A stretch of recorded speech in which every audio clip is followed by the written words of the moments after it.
Assalamualaikum warahmatullahi wabarakatuh. Perkenalkan, saya Metsi Blitzia dengan NIM 24044111106.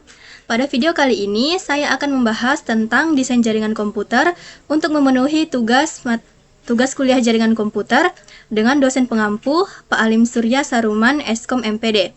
Baik, langsung saja kita mulai. Berdasarkan gambar jaringan yang ditampilkan, jaringan ini menggunakan topologi hybrid. Disebut hybrid karena jaringan ini merupakan gabungan dari dua jenis topologi, yaitu topologi star dan topologi mesh. Pada bagian bawah, kita bisa melihat ada beberapa komputer yang terhubung ke switch. Setiap switch kemudian dihubungkan ke router. Hubungan antara PC ke switch membentuk topologi bintang, sementara hubungan antar router membentuk mesh. Topologi hybrid dipilih karena memadukan keunggulan dua jenis topologi sekaligus. Pada jaringan besar yang memiliki banyak segmen atau lokasi berbeda, penggunaan satu jenis topologi saja tidak cukup efisien. Dengan hybrid, jaringan bisa diatur agar setiap bagian LAN menggunakan topologi star yang sederhana dan mudah dikelola, sementara hubungan antar LAN menggunakan mesh agar koneksi antar router tetap stabil dan handal. Jadi, hybrid memberikan fleksibilitas, skalabilitas, dan efisiensi dalam pengelolaan jaringan.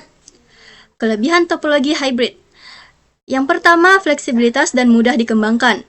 Kedua, jika salah satu jalur atau perangkat mengalami gangguan, jaringan lain masih bisa berfungsi.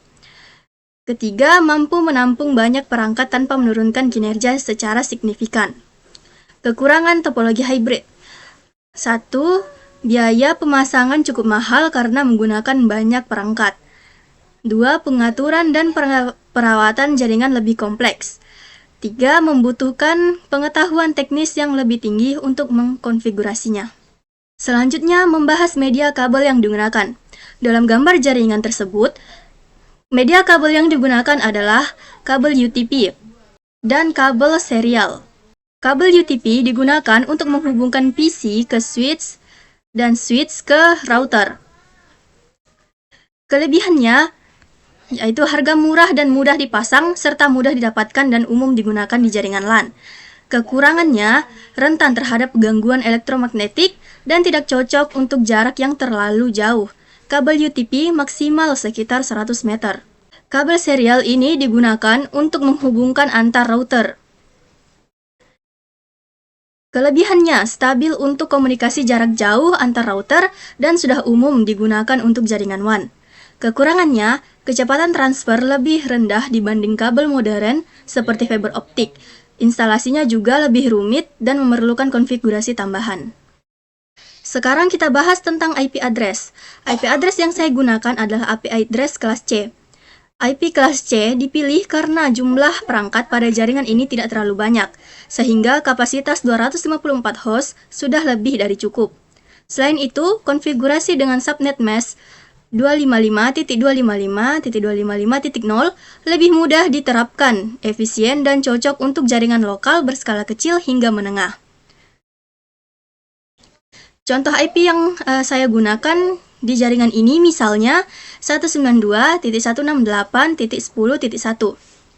IP kelas C memiliki range dari 192.192.0.0.0 sampai 223.255.255.255 dengan subnet mesh 255.255.255.0. Yang artinya, satu jaringan kelas C bisa menampung hingga 254 host atau perangkat. Kelebihan dari IP address kelas C yaitu 1. Cocok untuk jaringan kecil hingga menengah. 2. Lebih efisien karena tidak membuang banyak alamat IP. 3. Mudah dikelola dan dikonfigurasi.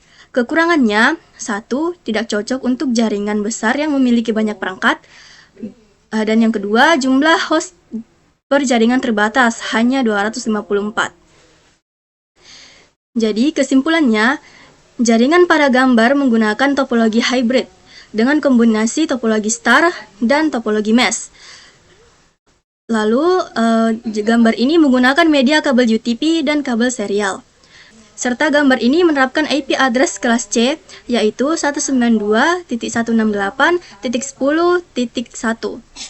Setiap komponen memiliki kelebihan dan kekurangan, namun semuanya saling mendukung untuk membentuk jaringan komputer yang efisien dan terhubung dengan baik. Terima kasih sudah menonton, sampai jumpa di video berikutnya. Saya ucapkan wassalamualaikum warahmatullahi wabarakatuh.